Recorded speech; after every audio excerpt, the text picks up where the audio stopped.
Bonjour toutes et tous. Nous voici dans un temps de partage, d'enseignement de Jésus à Louisa Picaretta dans les heures de la Passion. Continuons notre cheminement. Nous allons arriver à la 5e heure et voyons simplement ce que ce chemin dans les heures de la Passion continue à nous dire simplement dans la vie de tous les jours. Donc, faisons cette petite lecture et regardons concrètement ce que cette heure peut nous apporter dans notre lecture au quotidien. Commençons bien sûr par nous mettre en présence de notre petite maman du ciel pour vraiment lui demander qu'elle nous guide et nous éclaire sur le chemin de la divine volonté. Au nom du Père qui nous a créés, du Fils qui nous a sauvés, de l'Esprit Saint qui nous sanctifie dans la divine volonté. Je te salue Marie, pleine de grâce, le Seigneur est avec toi. Tu es bénie entre toutes les femmes, et Jésus, le fruit de ton cœur immaculé, est béni. Sainte Marie, Mère de Dieu, prie pour nous pauvres pécheurs, maintenant et à l'heure de notre mort. Marie, je te demande la grâce d'ouvrir nos cœurs, afin que nous puissions recevoir toutes les grâces dont nous avons besoin, toutes les grâces de compréhension de cette heure dans la divine volonté, dans les heures de la passion. Guide-nous, apprends-nous à rencontrer ton Fils dans la simplicité de tous les actes que nous posons chaque jour dans notre vie courante. Éclaire-nous, Marie, sur ce chemin de la divine volonté, toi qui vécus toute ta vie dans la divine volonté et que toute ta vie tu as fait la divine volonté. Guide-nous, Marie, car toi seul peux ouvrir notre cœur afin que nous puissions rencontrer notre Seigneur Jésus-Christ. Amen. Voilà. Alors, la 5e heure, de 21h à 22h, première agonie de notre Seigneur Jésus-Christ au jardin de Gethsémani. Ô mon Jésus, affligé, c'est attiré par ton amour que je viens te tenir compagnie au jardin des Oliviers. Je comprends que toi, le puissant aimant de mon cœur blessé, tu m'appelles, et moi j'accours en pensant, pourquoi cet amour attirant que je ressens en moi? Peut-être mon Jésus, persécuté, se trouve-t-il dans un tel état d'amertume qu'il a besoin de ma compagnie? Alors je vole, mais quoi? Je frissonne en entrant dans le jardin. En cette nuit obscure, le froid intense, le lent mouvement des feuillages, comme des voix plaintives, m'annoncent des peines, des tristesses et la mort. Pour mon adorable Jésus. Les étoiles qui scintillent légèrement, comme des yeux qui pleurent, regardent elles aussi, comme un écho aux larmes de Jésus, me reprochent mon ingratitude. Et moi, je tremble, je cherche Jésus, à tâtons, je l'appelle. Jésus, où es-tu? Tu m'attires à toi, et tu ne te montres pas. Tu m'appelles, et tu te caches. Tout est terreur, épouvante et profond silence. Je tends l'oreille et je perçois un souffle allaitant. C'est vraiment Jésus que je viens de trouver. Mais quel terrible changement! Ce n'est plus le Jésus de la Sainte Seine au visage resplendissant, d'une fulgurante beauté à vous ravir. Il est là, triste, d'une mortelle tristesse qui le défigure. Déjà, il agonise et je suis troublé à la pensée que peut-être je n'entendrai plus jamais sa voix. De mes bras, j'enlace ses pieds. Je m'enhardis, me rapproche de ses bras.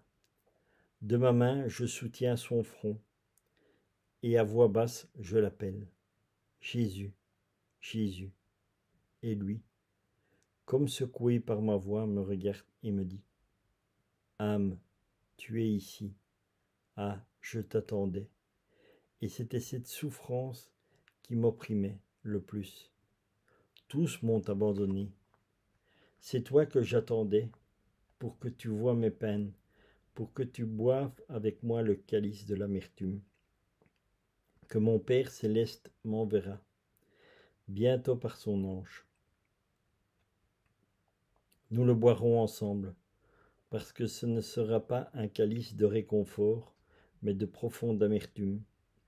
J'éprouve le besoin que quelques âmes aimantes en boivent au moins quelques gouttes avec moi. C'est pourquoi je t'ai appelé, pour que tu acceptes de partager avec moi mes souffrances, et que tu m'assures de ne pas me laisser seul dans un tel abandon. Ah oui, mon Jésus, nous boirons ensemble le calice de tes peines, et je resterai près de toi. Alors Jésus affligé, mais rassuré par mes paroles, entre dans une mortelle angoisse et souffre de peines intenses, jamais vues. Ô mon Jésus, mon amour, dis-moi, pourquoi tu es si triste, tellement affligé, et seul dans ce jardin en cette nuit? Est-ce la dernière nuit de ta vie ici-bas? Dans quelques heures commencera ta passion. Je croyais trouver ici la maman céleste, l'aimante Marie-Madeleine et tes fidèles apôtres, et je te trouve seul, au contraire, et en proie à une tristesse qui a déjà le goût d'une mort cruelle, sans encore toutefois te faire mourir. Ô mon bien et mon tout, tu me réponds pas, parle-moi. On dirait que les mots te manquent, tant tu es écrasé de tristesse. Ton regard qui me scrute est rempli d'affliction. Tu sembles chercher appui et réconfort. Ton visage livide, tes lèvres brûlées par l'amour, ta divine personne qui tremble de la tête aux pieds, ton cœur qui bat très très fort à la recherche des âmes. Tout en toi est saisi par l'angoisse, à tel point qu'on dirait que tu vas expirer d'un instant à l'autre. Tout cela me dit que tu es seul et que tu cherches ma compagnie. Me voici. Ô Jésus, tout près de moi, mon cœur souffre de te voir à terre. Je te prends dans mes bras et te serre fort contre mon cœur. Je veux, une à une, compter tes angoisses et les offenses qu'on te fait, afin de répondre à chacune par le soulagement, la réparation et la compassion. Ô mon Jésus, tandis que je te serrais dans mes bras, tes souffrances sont encore accrues. Ô ma vie, je sens dans tes veines courir un feu. Ton sang bouillonne et on dirait qu'il va déchirer tes veines et en sortir. Dis-moi, ô mon amour, qu'as-tu? Je ne vois pourtant ni trace de coups, ni épines, ni clous, ni croix. Et cependant, en appuyant ma tête contre ton cœur, je sens les épines cruelles qui le transpercent, les coups impitoyables. Aucune partie, ni en chair, ni en ton cœur, ni en ta chair, ni en ton cœur, qui soit épargnée. Je vois tes mains bien plus tordues et crispées que ne l'auraient fait les clous. Dis-moi, ô mon doux bien, qui peut avoir un tel pouvoir pour te faire pareillement souffrir les plus mortels tourments jusqu'au fond de toi? Ah, il me semble que mon bon Jésus déserte les lèvres. D'une voix faible et mourante, il me dit, ma fille, tu veux savoir ce qui me tourmente plus que les bourreaux eux-mêmes? Pourquoi leurs tourments ne sont rien en comparaison de ce que j'endure à cet instant? C'est que l'amour éternel, exigeant la primauté en toutes choses, me fait souffrir tous les tourments à la fois. Et dans mes fibres les plus intimes, ce que les bourreaux, eux, me feront souffrir peu à peu. Mon âme, c'est l'amour qui prévaut sur moi et en moi. L'amour est pour moi un fouet et une couronne d'épines. L'amour m'est tout. L'amour est ma passion éternelle, tandis que celle que je souffre dans mon humanité n'est que temporaire. Ah, ma fille, entre dans mon cœur, viens te perdre dans mon amour, et seulement dans mon amour comprendras-tu combien j'ai souffert pour toi, combien je t'ai aimé, et ainsi tu apprendras à m'aimer et à souffrir uniquement par amour. Mon Jésus, puisque tu m'appelles dans ton cœur pour me faire voir ce que tu peux souffrir par amour, alors j'y pénètre. Mais que vois-je? Ce ne sont pas des fouets, des cordes ordinaires qui flagellent ton corps adorable, mais des fouets de feu. Ce ne sont pas des clous de fer qui transpercent tes mains et tes pieds, mais des clous de feu.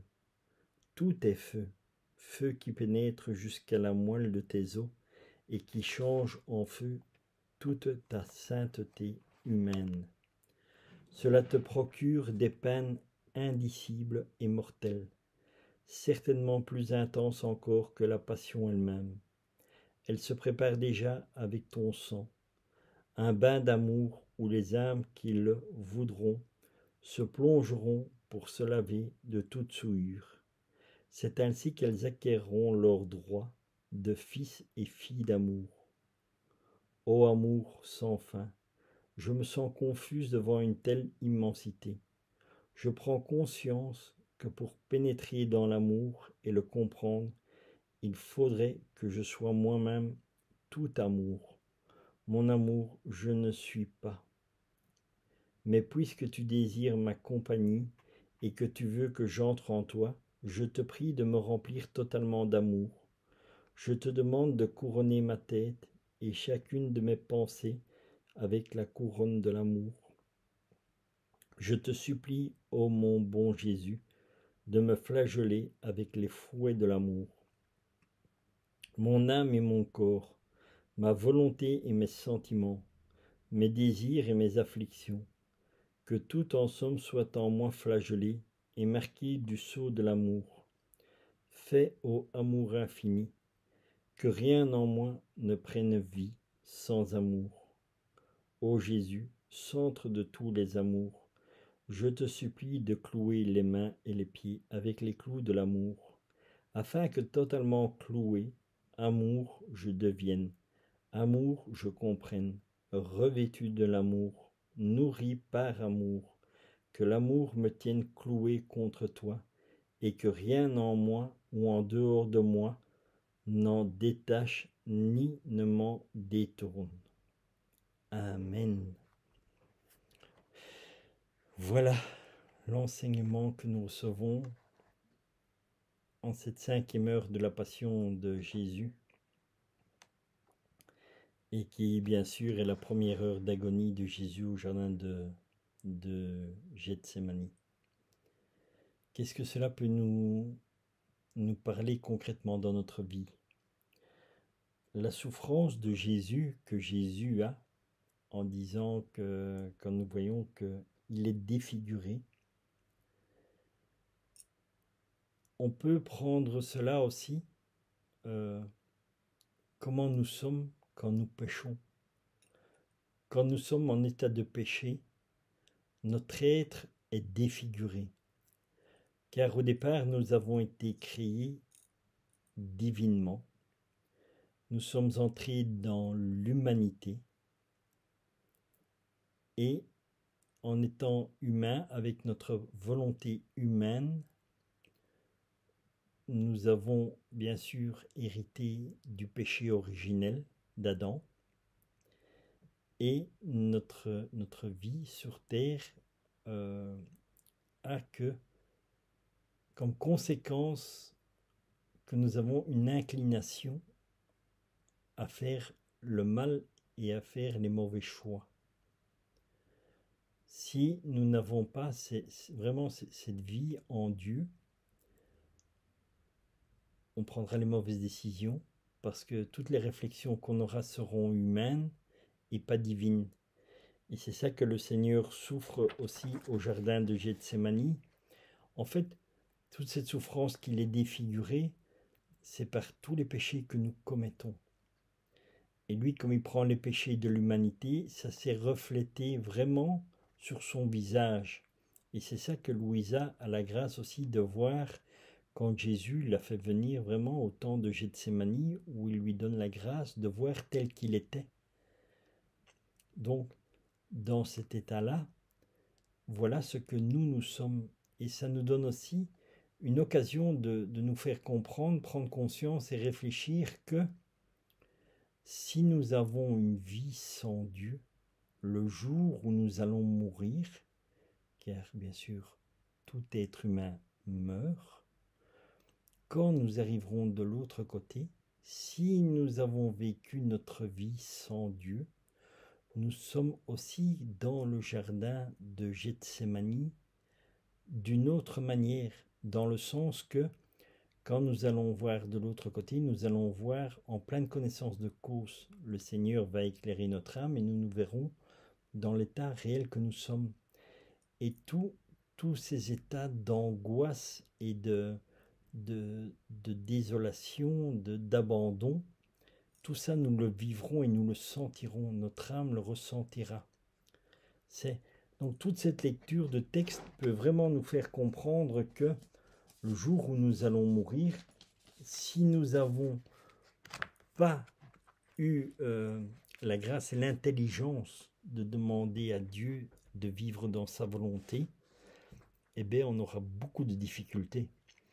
Et si nous vivons sans Dieu, j'ose même pas y penser. Dans le sens que, bien sûr, nous connaissons la miséricorde de Dieu.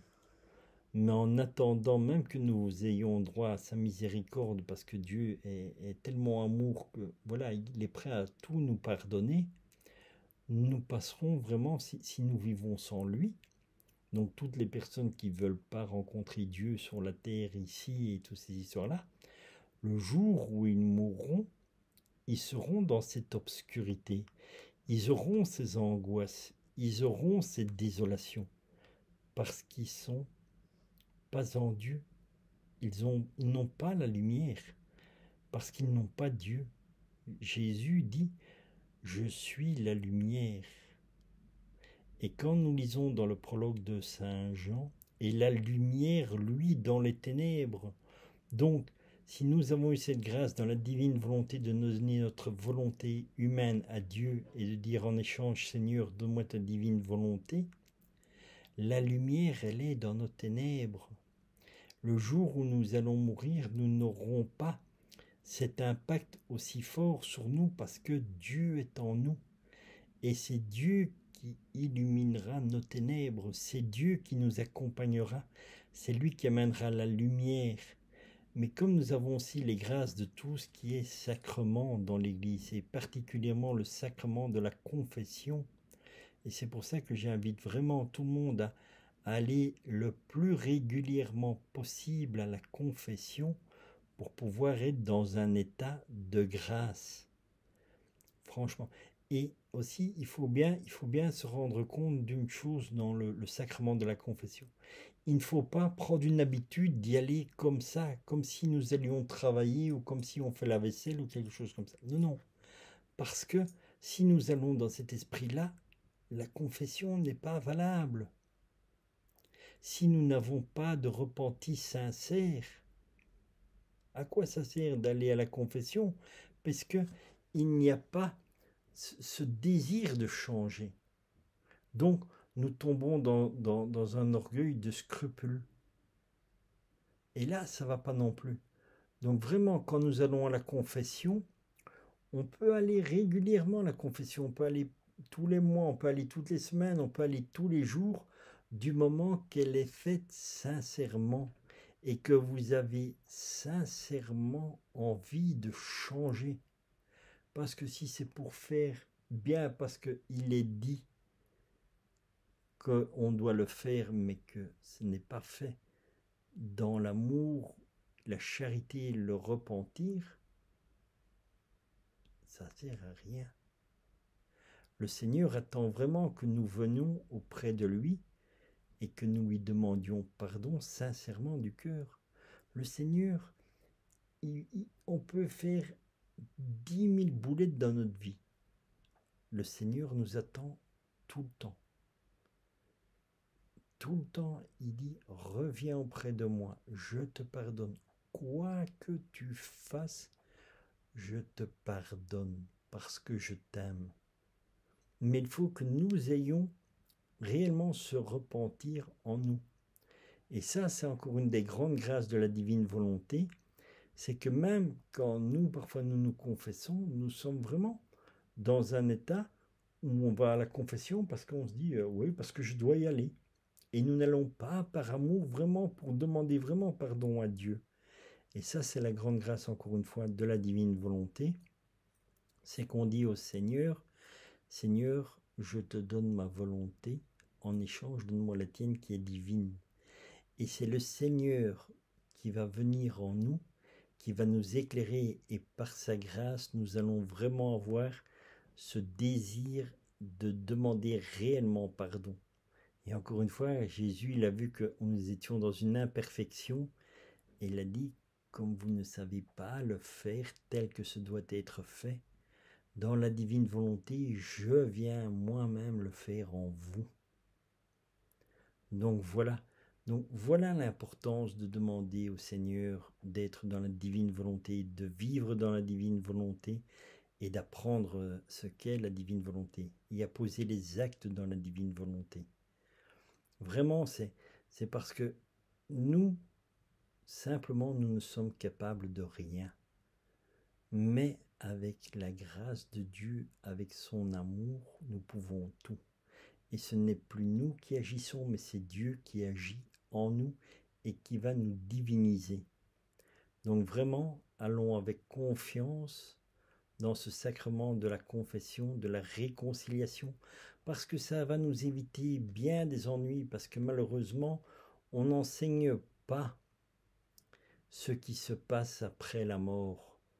En général, on dit il n'y a personne qui est revenu. C'est déjà faux. Il y a plein de personnes qui ont fait l'expérience de la mort et qui sont revenues. Donc voilà. Et les personnes qui ont eu cette grâce d'expérience peuvent vous dire ce qui se passe après. Peuvent vous dire quand on sort de notre corps, qu'est-ce qui se passe, quelles sont les premières choses qui vont nous arriver et tout cela. Donc voilà. Et ça, on peut en témoigner. Et c'est pour ça que à la grâce avec la divine volonté, c'est aussi la compréhension de ce qu'une âme peut réellement vivre.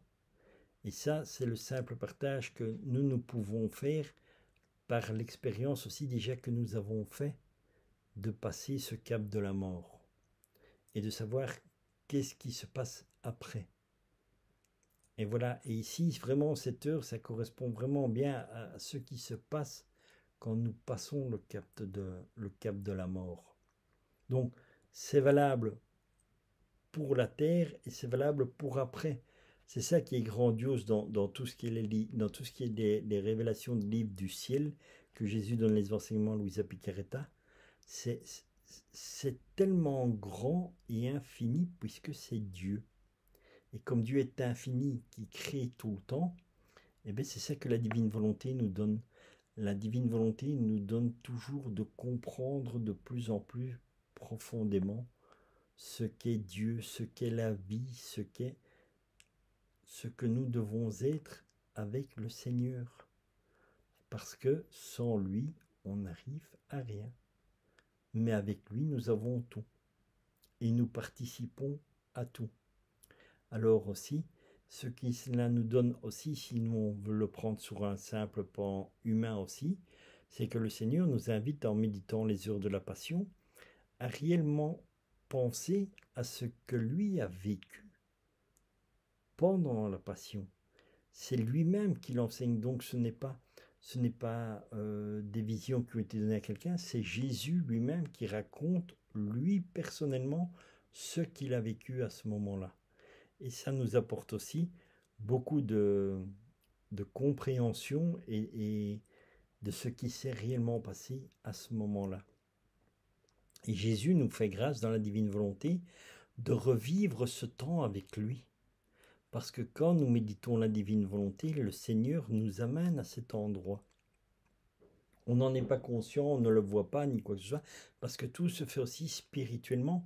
Mais quand nous rentrons, pardon, vraiment dans la méditation profonde telle que le Seigneur demande que nous méditions les heures de la passion tous les jours, on va vraiment découvrir des choses extraordinaires de ce que Dieu a fait, de toutes les réparations qu'il a fait pour nous. Et je dis, donc c'est ça qui est beau avec les heures de la passion, on peut le méditer dans une profondeur spirituelle où le Seigneur nous fera vivre ce que lui il a vécu, comme nous pouvons le prendre pour ce que ce sera le jour où nous allons mourir, quels sont les états de l'âme et dans quel état l'âme sera quand elle passe le cap de la mort. Ça, c'est une autre partie que nous pouvons comprendre par les heures de la passion. Donc vraiment, c'est très très large. Et avec les révélations que Jésus fait ici, si nous méditons aussi la passion dans la Bible, on aura encore une compréhension beaucoup plus approfondie. Donc voilà ce que je voulais simplement vous partager dans cette 5e heure de la passion, dans la vie de tous les jours. Donc vraiment, ça nous apprend à faire attention à ce que nous faisons parce que l'état où Jésus se trouve, où vraiment il est déformé, c'est vraiment pour nous faire prendre conscience que au départ nous avons été créés parfaitement à l'image de Dieu, mais bien sûr par notre vie, notre volonté, les péchés que nous commettons nous-mêmes, nous sommes défigurés. On s'en rend pas bien compte maintenant, mais en réalité l'âme se déforme. Et là où on peut voir vraiment la transformation totale de l'âme, et ça c'est aussi une grâce particulière que le Seigneur me montrait quand j'ai eu la grâce d'aller voir l'enfer avec lui, c'est de voir que une âme qui est créée parfaitement à l'image de Dieu, en terminant la vie sur terre, en allant en enfer, au final, n'a plus rien n'a plus aucune forme humaine, tout est déformé, on ne sait même plus dire ce que c'est. Tellement que l'âme, elle tombe dans un néant humainement, on ne sait pas le définir.